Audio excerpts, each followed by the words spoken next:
Shush! Welcome back to the channel, guys, and today we're going to be comparing a 2024 Honda Civic versus a 2024 Corolla. We're going to be comparing the LE trims base to base. What do you get? What are you missing? What's better and what's not? I'm going to be totally honest with you guys. I'm not going to bid anything. So my honest reviews. I'm not going to be like one of those reviewers like, hi guys, this is the best car in the world. No, I don't care. I don't care if you buy it or not. So first things first, the Honda Civic right here, which is super cool in my opinion, has cool tech. Look at this cool little like LCD screen you get every time you change the AC controls right over here. It's super modern, super nice. Again, everything looks super nice and laid out. My favorite part is this honeycomb kind of like vents you get on the side. Again, super unique, super cool in my opinion. Again, one thing I don't like though is this screen right here. This software, this setup right here does not look cool at all. It looks like one of those pads you buy at Best Buy for like 50 bucks to read one of those ebooks, and it's not really that responsive, but I'm sure once you do the Apple CarPlay, it won't be such a big deal. One thing I do like though, which is super cool in my opinion, is this digital dash. And every time you pop it into sport or eco mode with this little switch right here, look what happens. You get this like super high quality like kind of like display right there that shows you, hey, you're a normal, eco, or sport. It just looks better in my opinion. The seats also feel a little bit more comfortable. Again, the car looks a lot better in the outside in my opinion.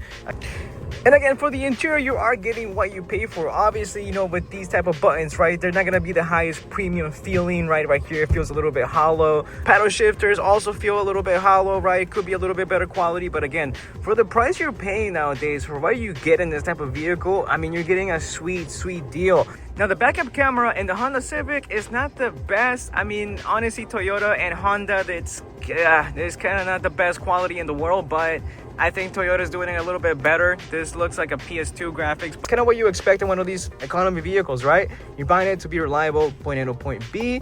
And again, this car is awesome. It's one of my favorites in my opinion. I think you can't go wrong for the price. Now, let's check out the Corolla.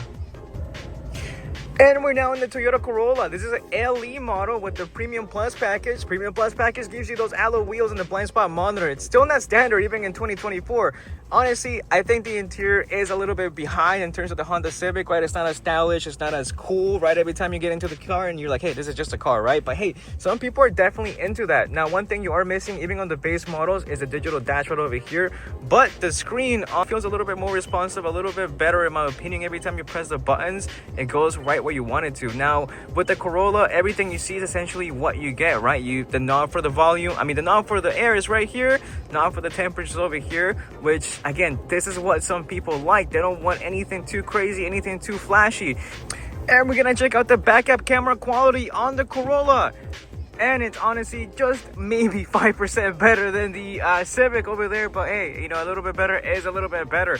But that's just what you see is what you get. This one doesn't give you the guidance lines, unfortunately. The Honda Civic does though. Again, this generation Corolla was honestly one of the best Toyota has made. We've seen 400,000 mile vehicles, people who do Uber, they do traveling nurses that drive these vehicles, again, with no issues at all. Now, the plastics on the inside are honestly on par with the Civic. They feel about the same, but the drive on the Civic is honestly more sporty and just feels a little bit more torquey and driver oriented. Now, this car is a little bit more conservative, right? They don't go too far and above to impress you because they know it's going to be a reliable vehicle you're going to buy just to get you to point A to point B. It still drives nice, it feels good, and it's honestly going to hold more value than the Civic in my opinion. Usually that's what we see with the Toyotas. Toyotas is the best in the used market.